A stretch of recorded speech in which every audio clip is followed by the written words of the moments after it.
Bismillahirrahmanirrahim. Assalamualaikum warahmatullahi wabarakatuh. Semangat pagi anak-anakku semuanya. Apa kabar? Semoga semua sehat selalu dan selalu mendapatkan lindungan Allah Subhanahu wa taala. Amin ya rabbal alamin.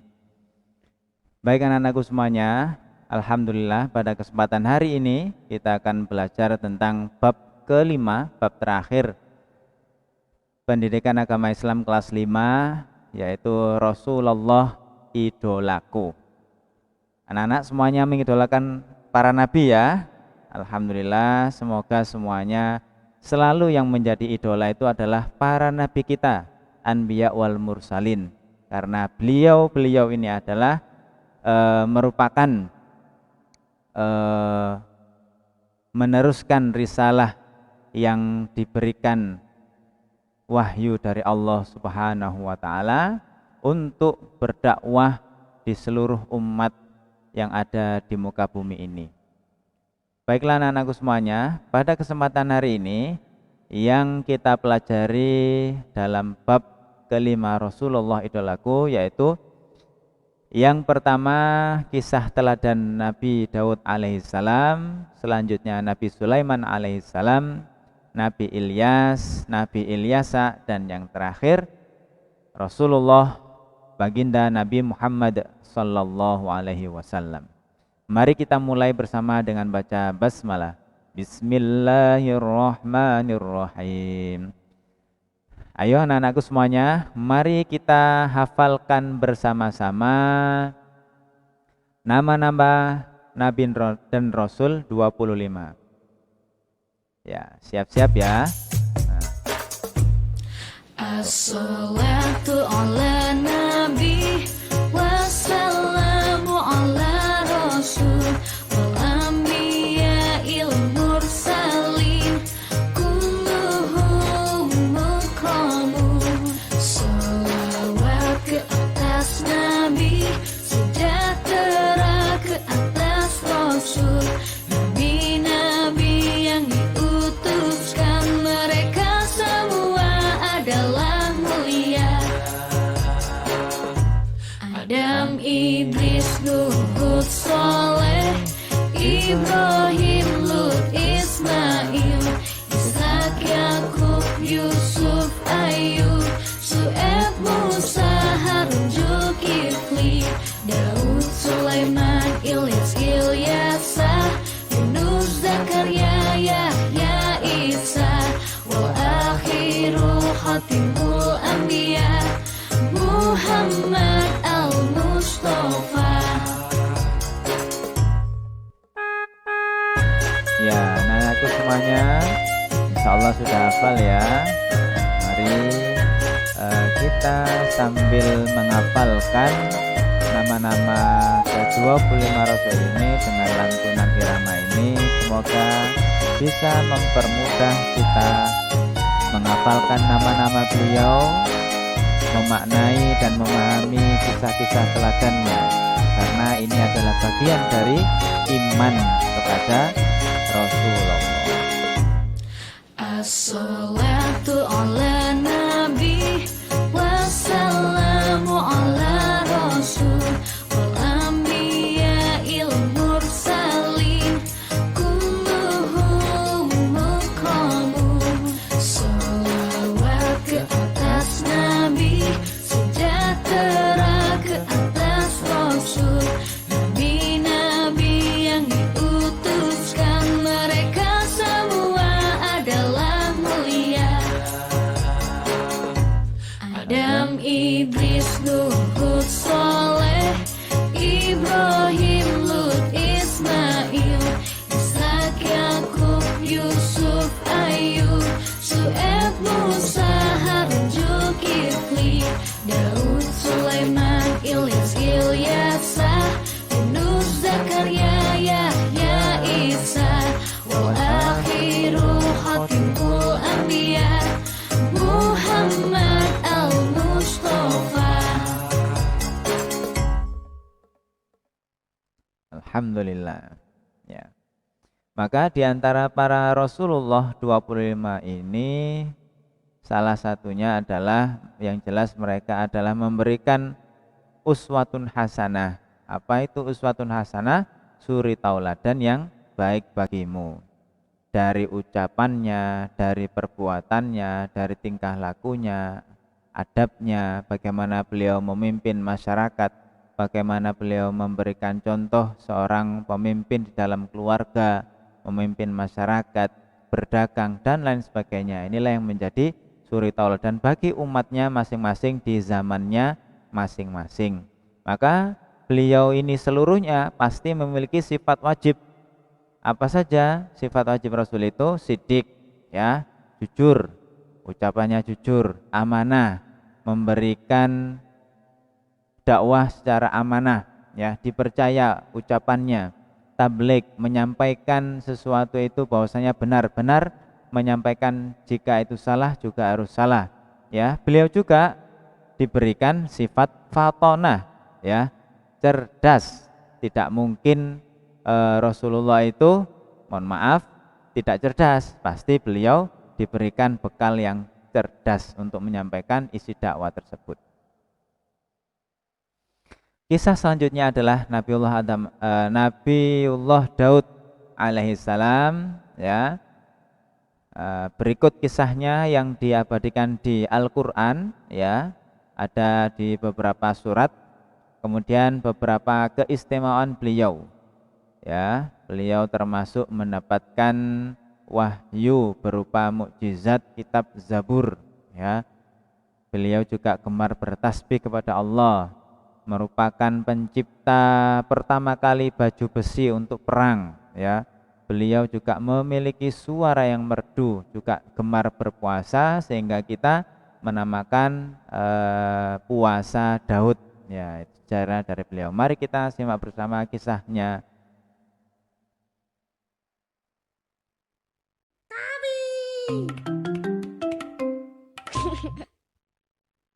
Kisah Nabi Daud alaihi salam.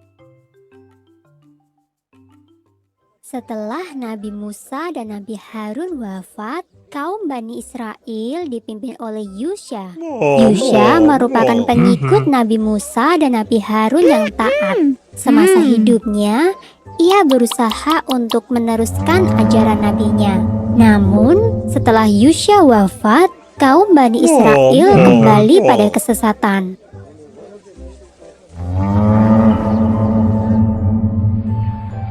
Di tengah-tengah kaum yang sesat, Allah mengutus Nabi Samuel. Di masa kepemimpinan Nabi Samuel, kaum Bani Israel berhasil disatukan. Perbudakan, pemerasan, dan penindasan sudah jauh berkurang. Nabi Samuel lantas mengangkat Talut menjadi seorang raja. Talut adalah seorang pemuda yang taat beribadah sesuai ajaran Nabi Musa. Setelah diangkat menjadi raja, Talut menghimpun kekuatan Bani Israel. Ia menyerukan kepada rakyatnya untuk bergabung menjadi prajurit kerajaan. Seruan Raja Talut sampai di kota Bethlehem, tempat tinggal Daud kecil. Daud kemudian bergabung sebagai prajurit Bani Israel. Saat itu, usia Daud masih belasan tahun, dan senjata andalannya hanyalah ketapel yang biasa ia gunakan untuk menggembala domba. Sesungguhnya, Daud masih keturunan Nabi Yakub. Suatu ketika, kaum Bani Israel berperang dengan kaum Palestina. Sebelum berangkat ke medan tempur, Raja Talut berpesan, jika nanti menemui sungai, janganlah meminum airnya. Bagi siapa yang melanggar, maka ia tidak termasuk pengikut Raja Talut. Saat pasukan itu menemui sebuah sungai, sebagian besar prajurit langsung meminum air sungai itu. Sebagian lainnya tetap mematuhi larangan sang raja. Daud termasuk dalam orang-orang yang mematuhi raja mereka. Saat mereka menyeberangi sungai, Orang-orang yang telah meminum air sungai itu langsung melemah dan patah semangat. Sedangkan mereka yang menuruti perintah raja tetap bersemangat tinggi dan siap untuk berperang. Daud bertempur dengan gagah berani. Batu-batu dari ketapelnya berhasil merobohkan banyak sekali musuh. Bahkan ketapel Daud berhasil melumpuhkan raja musuhnya, sehingga ia pulang sebagai pahlawan perang.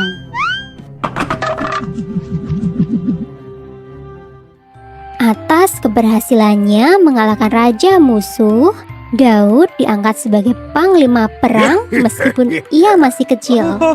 Seiring waktu, Daud semakin populer di kalangan kaum Bani Israel. Hal ini sempat membuat Raja Talut membenci Daud dan berniat untuk mencelakakan Daud. Ia takut jika Daud merebut tahtanya. Jauh setelah Raja Talut wafat, kerajaan Bani Israel dipimpin oleh anak Raja Talut. Ia memimpin dengan tidak adil. Hal ini menimbulkan perpecahan di dalam kerajaan. Banyak di antara rakyat Bani Israel menghendaki Daud menjadi raja. Maka diangkatlah Daud sebagai raja. Ia memerintah dengan sangat adil. Sifat Daud yang santun semakin membuat rakyat menyukainya. Selain sebagai raja, Daud juga diangkat sebagai nabi Allah. Nabi Daud diberi banyak mukjizat oleh Allah. Di antaranya adalah mampu memerintahkan gunung dan burung untuk bertasbih, dapat melunakkan besi dengan tangan kosong, dikaruniai kecerdasan yang luar biasa, dan mukjizat yang paling besar adalah diberikannya kitab Zabur sebagai tuntunan dan pedoman dalam beribadah kepada Allah.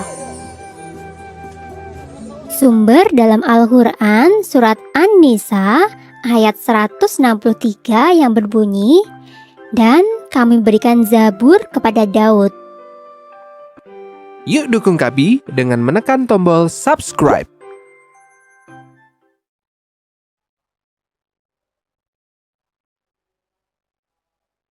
Alhamdulillah. Selanjutnya kisah Nabi Sulaiman alaihissalam.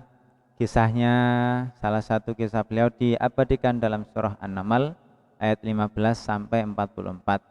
Di antara keistimewaan beliau ya, dapat memerintahkan bukan hanya kepada manusia, beliau juga raja, melainkan seluruh hewan, angin, bahkan jin pun juga bisa beliau perintah. Mampu mengikat jin-jin kafir untuk mencegah kejahatan mereka di atas muka bumi ini. Meskipun beliau kaya raya, salah satu Nabiullah yang diberikan kekayaan yang Masya Allah luar biasa, berkuasa atas segala sesuatunya di saat zamannya, tetapi beliau tetap rendah hati, patuh dan selalu tunduk taat atas perintah Allah Subhanahu wa Ta'ala. Mari kita simak bersama-sama kisah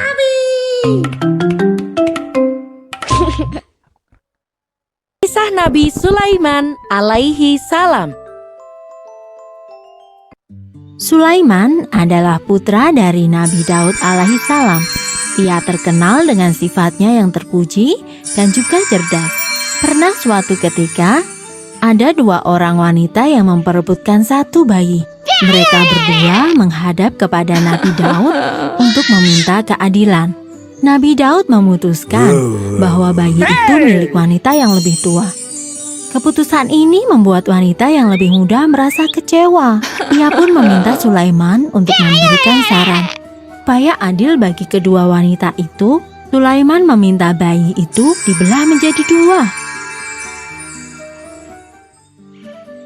Saran Sulaiman disambut dengan gembira oleh wanita yang lebih tua. Baginya, itu adalah keputusan yang adil. Sementara wanita yang lebih muda nangis terseduh. Ia berkata, "Lebih baik aku kehilangan bayiku daripada ia dibelah menjadi dua." Sulaiman pun memutuskan bahwa bayi itu adalah anak dari wanita yang lebih muda. Karena seorang ibu tidak mungkin tega melihat anaknya disakiti. Kecerdasan, kebijaksanaan, dan keadilan pada diri Sulaiman begitu tinggi. Rakyat Bani Israel langsung mengangkat Sulaiman menjadi raja setelah Nabi Daud wafat. Allah kemudian mengangkat Sulaiman menjadi rasulnya. Pada masa pemerintahan Nabi Sulaiman, rakyat Bani Israel mencapai masa kejayaan. Mereka hidup dalam kemakmuran. Namun, pada masa itu pula, praktek ilmu sihir semakin berkembang. Banyak ahli sihir yang bersekutu dengan setan untuk mempengaruhi rakyat Bani Israel agar meninggalkan ajaran Nabi Sulaiman. Oleh karena itu, Nabi Sulaiman memerintahkan agar semua buku sihir dikumpulkan. Semua buku sihir dikumpulkan dan dikubur di bawah istana. Nabi Sulaiman berdoa, memohon ampun atas dosa dan kesalahan rakyatnya. Nabi pun berpesan, siapapun yang mencoba mengambil catatan ini, niscaya dia akan hangus terbakar. Setelah itu, rakyat Bani Israel pun kembali ke ajaran yang benar. Suatu ketika, Allah Subhanahu wa Ta'ala memerintahkan kepada Nabi Sulaiman untuk membangun sebuah rumah suci atau Baitul Maqdis untuk menyembah dan memuliakan Allah. Pasukan Nabi Sulaiman bahu-membahu membangun Baitul Maqdis di kota Yerusalem. Setelah rumah suci selesai, Allah memerintahkan umatnya untuk berziarah dan berhaji ke Baitul Maqdis tersebut. Nabi Sulaiman pernah bernazar akan berkeliling dunia setelah Baitul Maqdis selesai dibangun. Maka berangkatlah Nabi Sulaiman beserta para pasukannya. Mereka akhirnya tiba di lembah Asgalan, sebuah lembah yang dihuni oleh kerajaan semut. Sang Raja Semut memerintahkan seluruh rakyatnya untuk bersembunyi karena pasukan Nabi Sulaiman sudah dekat. Dan saat tiba di lembah tersebut, Nabi Sulaiman memerintahkan agar pasukannya berhenti sejenak.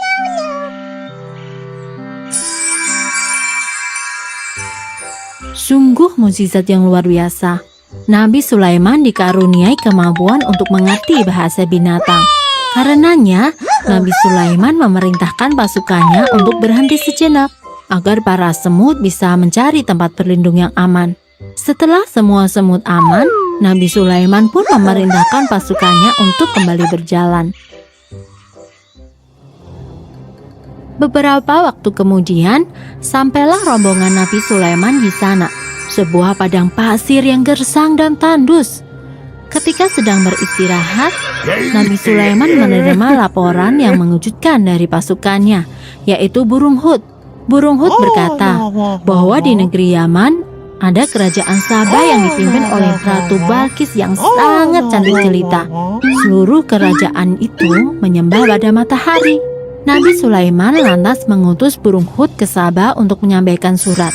Dalam surat itu, Nabi Sulaiman meminta agar seluruh kerajaan Sabah berhenti menyembah matahari dan menyembah hanya kepada Allah saja. Rupanya kerajaan Sabah tidak mau menuruti perintah Nabi Sulaiman. Ratu Balkis mengutus pengawalnya untuk menemui Nabi Sulaiman sambil membawa hadiah. Jika Nabi Sulaiman menerima hadiah tersebut, pastilah ia hanya manusia biasa dan bukan utusan Tuhan. Kabar tentang rencana Ratu Balkis didengar oleh burung Hud. Segera saja burung Hud menemui Nabi Sulaiman. Mendengar berita tersebut, Nabi Sulaiman mengerahkan seluruh pasukannya, baik itu manusia, jin, ataupun binatang, untuk membangun sebuah istana yang megah. Istana itu selesai sebelum utusan Ratu Balkis tiba. Istana yang begitu megah menggambarkan kejayaan Bani Israel dan kemuliaan Raja Sulaiman sebagai Nabi Allah. Utusan Ratu Balkis merasa ciut. Kekayaan negeri Sabah bukanlah tandingan Raja Sulaiman. Munzir, utusan sang ratu, menyampaikan pesan bahwa kerajaan Sabah tidak akan tunduk pada Raja Sulaiman, dan Tuhan mereka tetaplah matahari. Mendengar pesan itu, Nabi Sulaiman berkata, "Sungguh, kami akan mendatangi kalian dengan bala tentara yang kalian pasti tidak akan sanggup untuk melawannya." Ancaman Nabi Sulaiman tentang perang membuat Ratu Balkis cemas. Ia bersama para tetua kerajaan berdoa kepada matahari untuk meminta petunjuk. Namun, matahari tidak memberikan jawaban. Pada saat itulah Ratu Balkis sadar. Matahari bukanlah Tuhan. Maka, ia bersama rombongan kerajaan pergi menuju istana Sulaiman.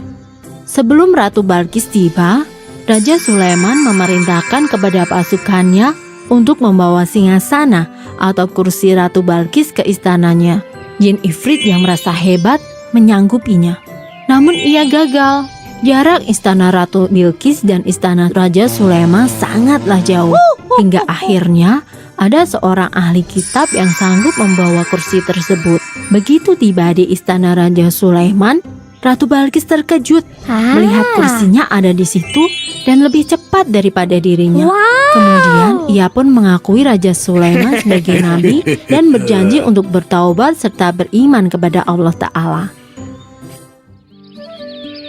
Nabi Sulaiman kemudian menikah dengan Ratu Balqis. Dan itu artinya kerajaan Bani Israel bersatu dengan kerajaan Saba. Kekuatan ini menjadikan mereka semakin besar dan berjaya. Hidup dalam cahaya iman sesuai dengan ajaran Nabi Sulaiman.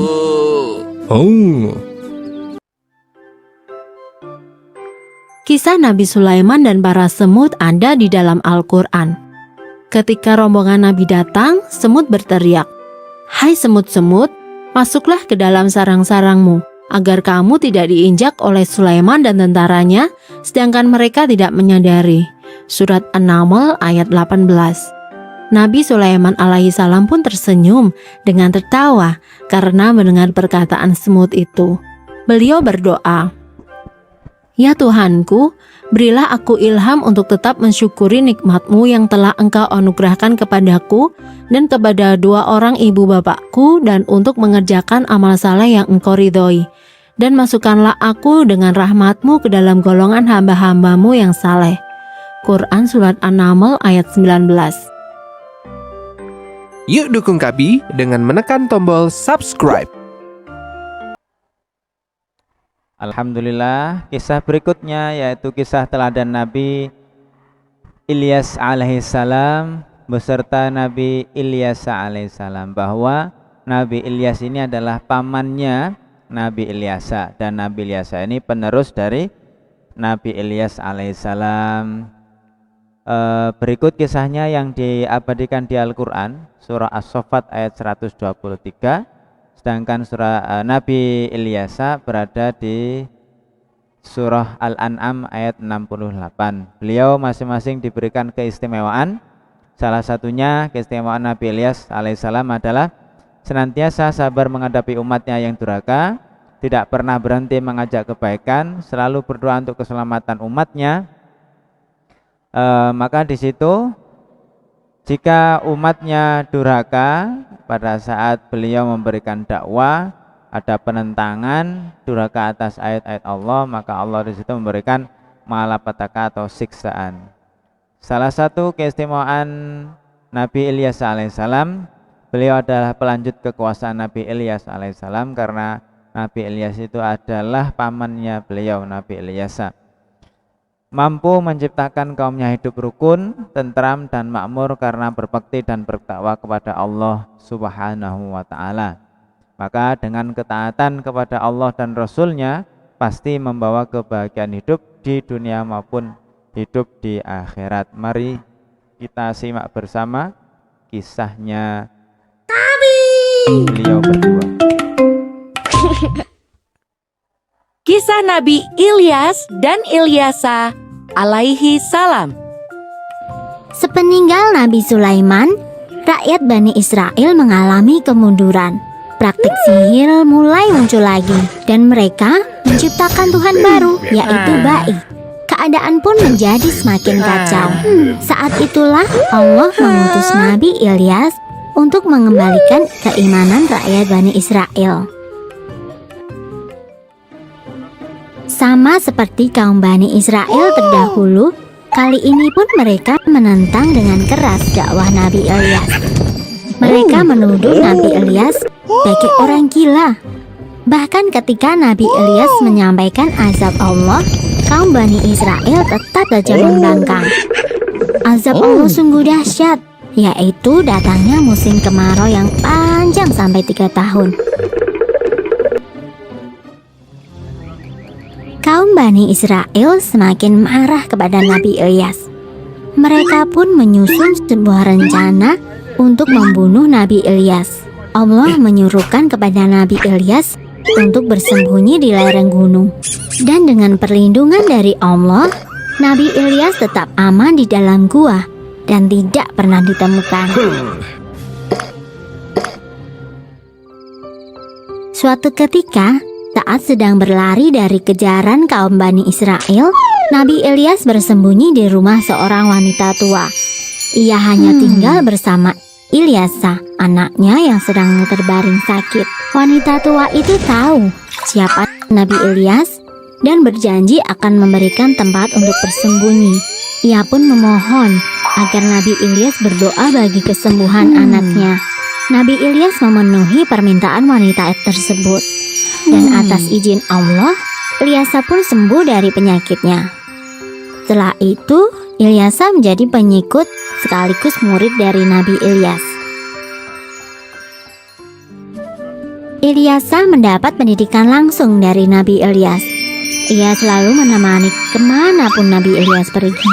Ada kisah yang menyebut bahwa Ilyasa adalah anak angkat Nabi Ilyas. Ia begitu patuh pada ajaran Nabi Ilyas dan selalu mengingatkan kepada kaumnya agar meninggalkan praktek sihir dan berhenti menyembah ba'i dan kembali beriman kepada Allah. Keinginan kaum Bani Israel untuk mencelakakan Nabi Ilyas masih ada. Mereka terus saja mencari Nabi Ilyas. Perilaku mereka ini membuat Allah murka, sehingga datanglah azab bagi kaum Bani Israel.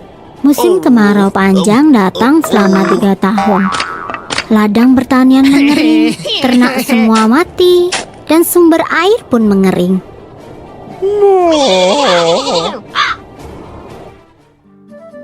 Bencana kekeringan ini menyadarkan kaum Bani Israel. Mereka teringat pada ucapan Nabi Ilyas bahwa patung ba'i yang mereka anggap Tuhan tidak akan mampu menyelamatkan mereka. Kini mereka pun berniat mencari Nabi Ilyas untuk bertaubat dan memohon pertolongan. Atas izin dari Allah, kaum Bani Israel berhasil menemukan Nabi Ilyas. Mereka bertaubat dan menyatakan beriman kepada Allah. Kaum Bani Israel menepati janji mereka. Kini mereka hidup dengan tentram dan beribadah sesuai dengan ajaran Nabi Ilyas. Setelah Nabi Ilyas wafat, Ilyasa meneruskan perjuangan sang Nabi untuk terus berdakwah. Dan kemudian Allah mengangkat Ilyasa sebagai Nabi. Selama masa kepemimpinan Nabi Ilyas dan Nabi Ilyasa, kaum Bani Israel hidup dalam kemakmuran dan kedamaian. Selesai. Sumber dalam Al-Quran tentang Nabi Ilyas dan Ilyasa. Dan sesungguhnya Ilyas benar-benar termasuk salah seorang rasul-rasul. Surat As-Sofa'at ayat 123. Dan ingatlah akan Ismail, Ilyasa, Zulkifli. Semuanya termasuk orang-orang yang paling baik. Ya, selanjutnya Nabiullah Khatimul Anbiya, yaitu baginda Nabi Muhammad Sallallahu Alaihi Wasallam, yang mana bertepatan bulan ini termasuk bulan di mana beliau dilahirkan, tepatnya yaitu di hari Senin tanggal 12 Rabiul Awal, bertepatan saat itu adalah tahun gajah atau bertepatan pada 20 April 571 Masehi. Di antara kisahnya banyak sekali yang diabadikan di Al-Quran. Salah satunya di dalam surat Al-Fil, surah Al-Alaq, surat Al-Isra ayat 1, surat An-Najm ayat 13 sampai 18. Begitu pula keistimewaan baginda Nabi Muhammad SAW juga begitu banyak yang dapat kita jadikan suri tauladan bagi kehidupan kita sehari-hari. Mari kita simak bersama-sama, anak-anakku semuanya, kisah beliau tentang bagaimana pertama kali beliau dilahirkan di dunia.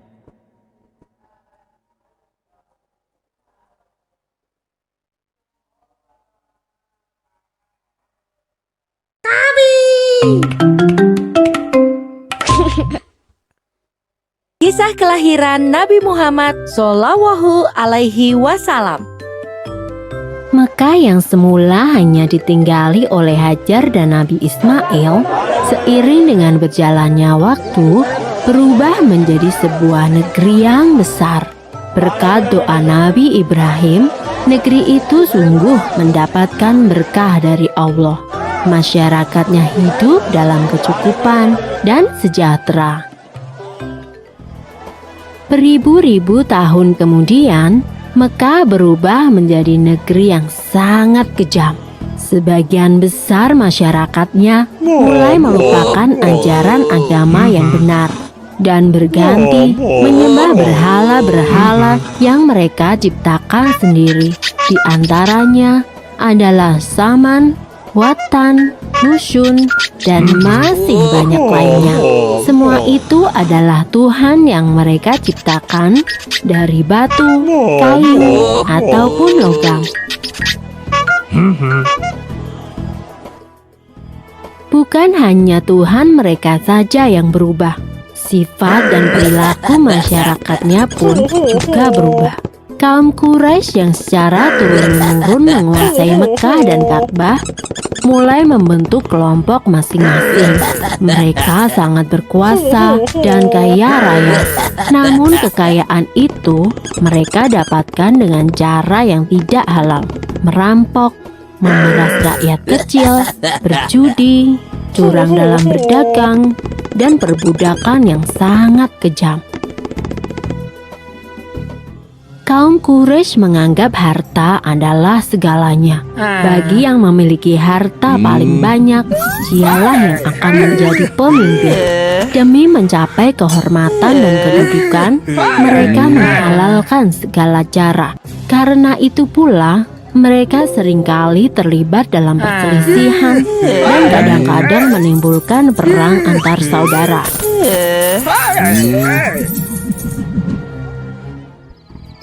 Zaman di mana kaum Quraisy hidup dengan cara yang kejam disebut zaman jahiliyah.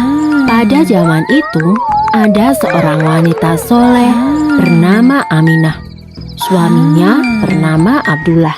Pada saat Aminah mengandung, sang suami jatuh sakit dan akhirnya pun meninggal dunia. Aminah merasa sangat sedih karena harus hidup sendirian. Pada suatu malam, ia bermimpi melihat bulan jatuh ke pangkuannya. Menurut ahli tafsir mimpi, kelak anak yang dikandung oleh Aminah akan menjadi orang yang dihormati. Mekah dan Ka'bah semakin ramai dan berkembang. Orang dari segala penjuru selalu berkunjung ke Mekah untuk beribadah dan juga berdagang. Kemajuan Mekah membuat Abraha, seorang gubernur di Yaman, merasa kesal. Ia telah membuat rumah ibadah yang jauh lebih besar dan lebih megah daripada Ka'bah. Namun, tidak ada satupun orang yang mau beribadah ke Yaman. Abraha lalu memerintahkan agar semua pasukannya bersiap-siap. Mereka akan menyerang Mekah dan menghancurkan Ka'bah. Abraha dan pasukan bergajahnya menyerbu Mekah dengan penuh kesombongan. Ketika ia akan menghancurkan Ka'bah, tiba-tiba datang ribuan burung ababil. Burung-burung itu membawa batu-batu berapi dari neraka. Kemudian batu-batu itu dilemparkan ke arah pasukan gajah Abraha. Dalam sekejap mata, pasukan Abraha berhasil dikalahkan dan Ka'bah pun dapat diselamatkan. Tahun itu kemudian disebut dengan Tahun Gajah. Pada tahun gajah itu pula, Aminah melahirkan putranya. Ia memberikan nama Muhammad, sebuah nama yang tidak lazim untuk anak-anak kaum Quraisy. Ialah Nabi Muhammad, nabi terakhir yang diutus oleh Allah. Ia dilahirkan pada hari Senin, 12 Rabiul Awal, tahun gajah. Selesai. Sumber dalam Al-Quran terdapat dalam surat Al-Fil ayat 1-5 yang artinya, apakah kamu tidak memperhatikan bagaimana Tuhanmu telah bertindak terhadap tentara bergajah? Bukankah Dia telah menjadikan tipu daya mereka untuk menghancurkan Ka'bah itu sia-sia? Dan Dia mengirimkan kepada mereka burung yang berbondong-bondong, yang melempari mereka dengan batu berasal dari tanah yang terbakar. Lalu Dia menjadikan mereka seperti daun-daun yang dimakan ulat. Kisah selanjutnya, insyaallah ini yang kisah terakhir, bagaimana Rasulullah mendapatkan wahyu pertama kali. Ya, kira-kira di mana beliau mendapatkan wahyu pertama kali? Apakah anak-anakku sudah tahu semuanya? Mari kita simak bersama kisahnya beliau mendapatkan wahyu pertama kali. Ketika usia beliau mendekati 40 tahun, beliau telah banyak merundingi keadaan kaumnya dan menyadari banyak keadaan kaumnya tidak sejalan dengan kebenaran. Beliau pun mulai sering uzlah atau mengasingkan diri dari kaumnya. Beliau biasa bertahanut di Gua Hiro yang terletak di Jabal Nur dengan membawa bekal air dan roti gandum. Gua Hiro merupakan gua kecil yang berukuran lebar 1,75 hasta dan panjang 4 hasta dengan ukuran zirah hadid atau ukuran hasta dari besi. Ketika usia beliau genap 40 tahun, tanda-tanda kenabian semakin nampak dan bersinar. Di antaranya ada sebuah batu di Mekah yang mengucapkan salam kepada beliau. Beliau Shallallahu Alaihi Wasallam bersabda, "Sungguh, aku mengetahui sebuah batu di Mekah yang mengucapkan salam kepadaku sebelum aku diutus menjadi nabi, dan aku masih mengenalkan sampai sekarang." Hadis riwayat Muslim nomor 2277. Kemudian di antara tanda lainnya adalah mimpi-mimpi beliau semakin jelas yang disebut dengan ru'ya asyaliha atau ru'ya asyadikoh, dan ini merupakan salah satu tanda kenabian. Rasulullah Shallallahu Alaihi Wasallam bersabda, mimpi yang benar adalah salah satu dari 46 tanda kenabian. Hadis riwayat Muslim nomor 2263. Ibnu Hajar al-Asqalani mengatakan, Al-Baihaqi mengisahkan bahwa masa ruya asyaliha berlangsung selama 6 bulan. Berdasarkan hal ini, maka permulaan kenabian dengan adanya ruya asyaliha terjadi pada bulan kelahiran beliau, yaitu Rabiul Awal, setelah beliau genap 40 tahun. Sedangkan wahyu dalam kondisi terjaga terjadi pada bulan Ramadan. Fathul Bari. Ketika uzlah beliau memasuki tahun ketiga, tepatnya di bulan Ramadan, Allah Ta'ala menakdirkan ketika itu turun wahyu pertama kepada beliau dan diangkatnya beliau menjadi nabi. Malaikat Jibril turun kepadanya dengan membawa wahyu pertama. Yang pertama kali turun adalah surat Al-Alaq ayat 1-5. Sampai 5. Itulah wahyu pertama yang diturunkan kepada Nabi Muhammad melalui perantara Jibril. Allah telah mengangkat Nabi Muhammad sebagai Rasulnya. Saat itulah dimulai tugas besar Nabi Muhammad yang mulia untuk membimbing umat manusia dalam agama Islam dimulai.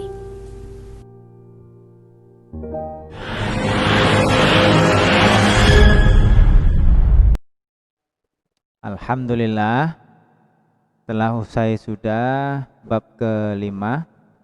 Ya, berikut pertanyaan yang bisa anak-anakku jawab semuanya. Bisa disimak berulang kali dari video pembelajaran berikut yang sudah disimak dari awal hingga akhir. Silakan dijawab pertanyaannya nomor 1 hingga nomor 5. Allahumma sholli ala Muhammad wa ala ali Muhammad. Sesungguhnya Allah dan malaikat-malaikatnya berselawat kepada Nabi. Wahai orang-orang yang beriman, berselawatlah kamu kepada Nabi dan ucapkanlah salam penghormatan kepadanya. Innallaha wa malaikatahu yusholluna 'alan nabi ya ayyuhalladzina amanu shollu 'alaihi wa sallimu taslima. Terima kasih, mudah-mudahan bermanfaat. Tetap 3M ya anak-anakku, menjaga jarak, mencuci sebelum memegang sesuatu apapun, dan tetap memakai masker. Mudah-mudahan tetap Allah senantiasa melindungi kita dari mara bahaya, dan ayah bunda kita dimudahkan dalam urusannya dan dalam mengais rizki Allah Subhanahu wa taala demi li'ila'i kalimatillah, mencari ridho ilahi rabbi. Mari kita akhiri bersama. Assalamualaikum warahmatullahi wabarakatuh.